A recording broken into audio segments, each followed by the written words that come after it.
What's up, everybody? It's Toby Ramone, and today I am finally getting around to talking about Fantastic Four, The First Steps. I'm a few weeks late to it, but I figured better late than never.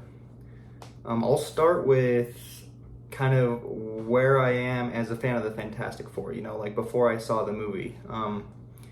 Previous to the announcement and stuff, and previous to this year, I had never read a Fantastic Four comic. I didn't like any of the movies. And honestly, in my head, I just assumed that it wasn't really my thing, probably just because of the movies.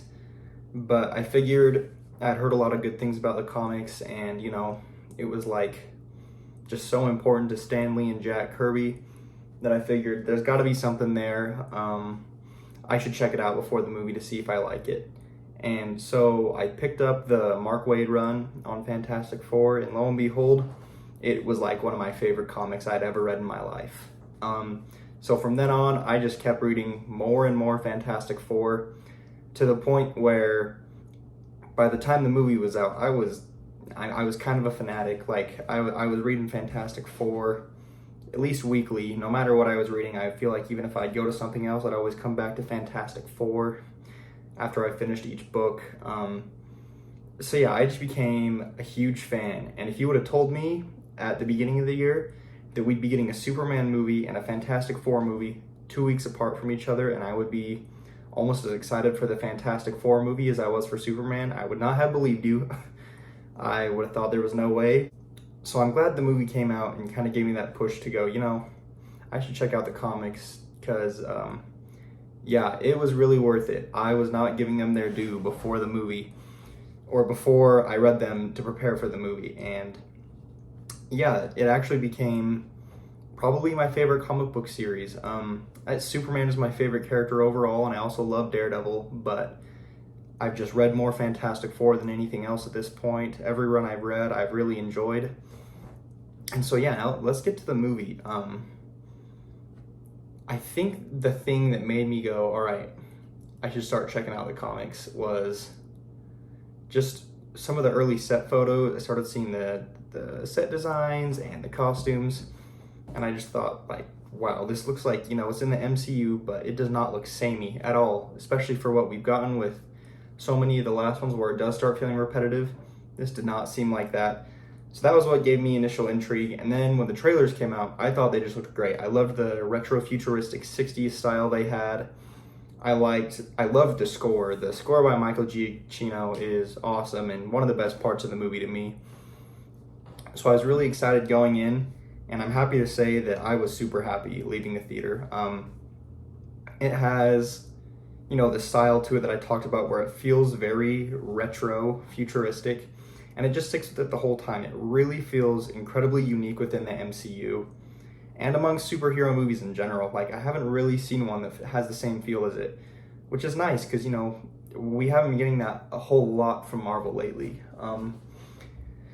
So yeah, another thing that I want to touch on as far as the movie is the casting, because when it was first announced, I was excited for a lot of the casting, but it was kind of hard to see Pedro Pascal as Reed. There was kind of the question of, are they casting him as Reed because he's going to be a good Reed, or are they casting him as Reed because he's super popular right now?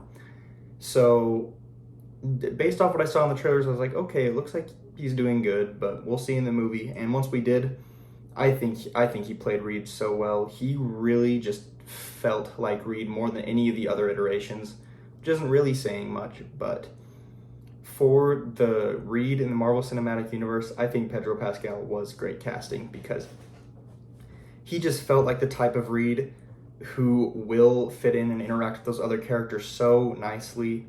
Like, he's a genius, but he's not cocky, and he's smart enough to know when he doesn't know what to do, it's a big deal, which kind of plays into the movie with the situation regarding Galactus. Ebon Moss-Backrack, I think that's how his name is pronounced.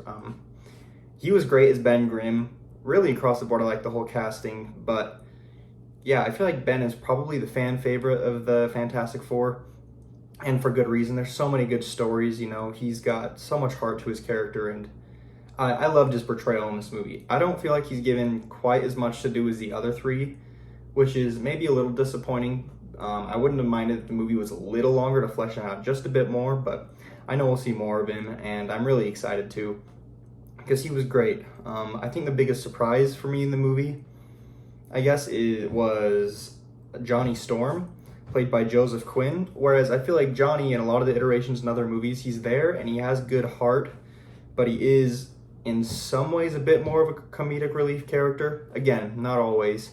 And I just liked that the movie really gave him a lot of time to show, like, no, he is an astronaut. He is a really smart person. Like, he was fleshed out in a way that I think made his character interesting, and I was just really attached to him by the end.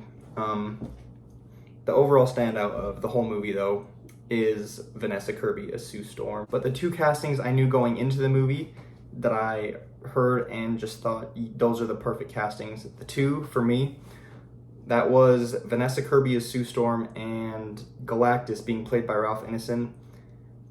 Those just both seemed like perfect fits, and once I saw the movie, they were. Like, I think Vanessa Kirby really is the standout of this movie to me. She is good at portraying a lot of emotion while also coming across as just smart and charming and electric to watch. Her character has a lot of focus, and she really, just the way she was written and the way she was performed, really got the most out of the character, and is, like, hands down easily the best portrayal we've seen in a movie, which really goes for everyone, so I guess it's not saying much, but Sue really was just great in this movie. And then as far as Galactus goes, I think Galactus is one of the best Marvel villains ever. Like, the way he looks, being a world eater, all of his lore, the way he uses the Silver Surfer as his herald, it's just awesome, and I was not disappointed with how they used Galactus in this movie. The first time you meet Galactus probably was the standout scene to me, where the whole theater was just so tense, and, you know, everyone was just holding their breath because the movie really knows how to rack up the tension, and they make him feel huge and menacing. So yeah, I couldn't have been more happy with Galactus, really, in every aspect. Silver Surfer was good too, Julia Garner. I think that for some people she's been a little bit more of a standout than she was to me, but, like, she was great. There were some great scenes with Silver Surfer, but overall to me it was Galactus and Sue that stood out the most. And honestly, as far as the plot goes, it's a really fast-paced movie. It comes in at a little under 2 hours.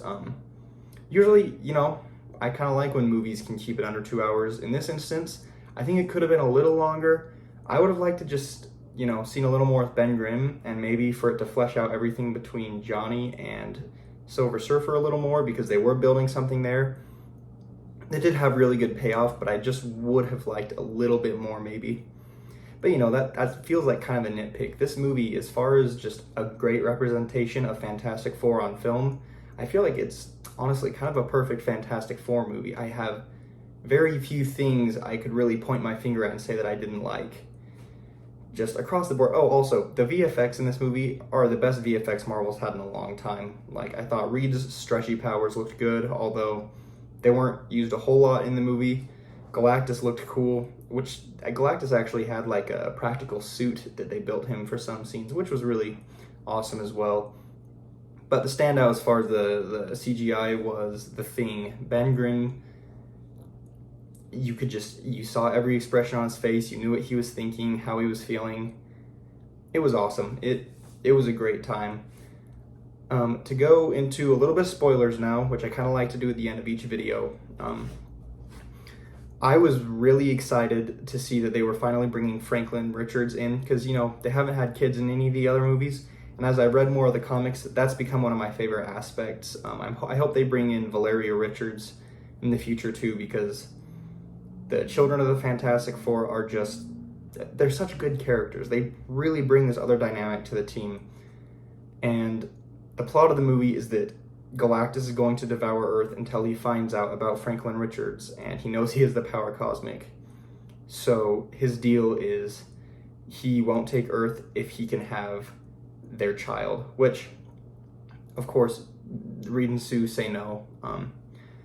And there's the whole scene in space when they first fly to Galactus's ship to visit him, to try bargaining with him. And that's the best part of the whole movie to me. And there's a lot of great stuff in this movie, but everything in space was just like edge of your seat, tense, really serious. Marvel found a much better balance with the comedy than they have in a lot of their other movies with this one. Like, when the movie was intense and serious, they just let it be intense and serious. So I really appreciated that. So yeah, everything in space was great. There's a part where they're being chased by Silver Surfers. They're trying to escape that was exciting, where Sue also gives birth in space, which just added this whole layer of tension where it would have already been really exciting, given that they're being chased by the Silver Surfer at almost the speed of light. And then on top of it, Sue is giving birth, so it just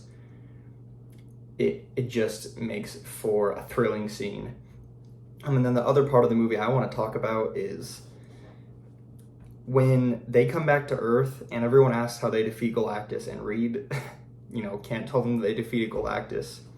And everyone finds out that the reason that Galactus is still coming for the Earth is because the bargain he wanted was either Franklin Richards or Earth, and they didn't want to give up their baby. And so as the Earth turns on them, it's like, it really is like this bargain of like 4 billion of us are going to die versus just your baby is, the way the world thinks about it. And Sue, when everyone's mad at them, gives this speech where she goes down and stands in front of the Future Foundation talking to the crowds and introduces the world to her baby. And, she just says, like, I know that you know who this is. He's very important to me. This is my son, Franklin. And there's a lot more that she says, but basically she tells everyone, I'm not going to sacrifice my baby for this world, but we'll find a way. I also won't sacrifice this world for my baby. And that was, I just love that. That was incredible. It really was a moment that gave such powerful insight to who Sue Storm is. She's compassionate, and of course she isn't going to give up her child, but also she won't stop till everyone else is safe too. And she just comes at it from a very compassionate angle. And yeah, again, Vanessa Kirby was just great in the role, and I'm so excited to see more of the Fantastic Four in the Marvel movies. So yeah, overall, it's a great time. I don't know if I could say it's one of my favorite Marvel movies ever, as far as the MCU goes. But this year, I know a lot of people have been talking about Fantastic Four versus Superman, Fantastic Four versus Thunderbolts, and maybe I'll save that for another video, but what I can say is that, as far as Thunderbolts, Superman, and Fantastic Four go, I think we've had 3 great comic book movies in a row, which hasn't happened in a long time. So, as a fan of the genre, I'm really excited to see that that's where we are again, because it seems like they're back. The next Marvel movie is Spider-Man Brand New Day, and then Doomsday. We're getting Supergirl next year. I think there's a lot to look forward to, and I'm just so thrilled that we finally have a great Fantastic Four movie.